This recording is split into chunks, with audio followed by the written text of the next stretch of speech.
నిన్న కర్నూలు దగ్గరలో bus fire యాక్సిడెంట్లు 20 మంది చనిపోవడానికి కారణం ఏంటో తెలుసా?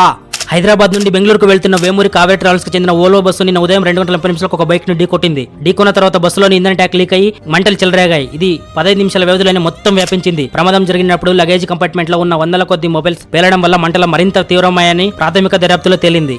ఈ ప్రమాదంలో సుమారు 19 మంది ప్రయాణికులు సజీవ దహనమయ్యారు. అలాగే బైక్ డ్రైవర్ కూడా చనిపోయాడు. మొత్తం 20 మంది ఈ ఘటనలో చనిపోయారు. ఈ బస్సులో 40 మంది ప్రయాణికులుంటే సగం మంది ఎమర్జెన్సీ విండోస్ ని పగలగొట్టుకుని బయట దూకి ప్రాణాలతో బయటపడ్డారు. సగం మంది సజీవ దహనమయ్యారు. ముఖ్య కారణం డ్రైవర్ నిర్లక్ష్యమే కారణమని ప్రయాణికులు చెప్తున్నారు. బైక్ ను ఢీకొన్న తర్వాత కూడా ఆపకుండా 300 మీటర్లు లాకెళ్లాడు. అందువల్లే బైక్ బస్ కింద ఉండటంతో బస్ ఇంధనం ట్యాంక్ లీక్ అయ్యి ఇలా జరిగింది. ఈ ఘటన కర్నూలుకు 20 కిలోమీటర్ల దూరంలో కల్లూరు మండలం చిన్న టేకూరు దగ్గర శుక్రవారం తెల్లవారుజామున జరిగింది. ఈ బస్సు ప్రమాదంలో నెల్లూరు జిల్లాకు చెందిన ఒకే కుటుంబానికి చెందిన 4 చనిపోయారు. గాఢ నిద్రలో గాల్లోనే కలిసిపోతామని వాళ్లు కూడా ఊహించలేదు. ముఖ్య కారణం డ్రైవర్ నిర్లక్ష్యమే. ప్రమాద ఘటనపై ప్రధాని మోదీ దిగ్భ్రాంతి వ్యక్తం చేశారు. చనిపోయిన వారి కుటుంబాలకు 2 లక్షలు, గాయపడిన వారికి 50,000 సాయం ప్రకటించారు. ఈ వీడియో నచ్చితే ఒక్క లైక్ చేయండి. అలాగే ఈ ఘటనపై కామెంట్స్ లో ఒక్క మెసేజ్ ఇవ్వండి. Thanks for watching.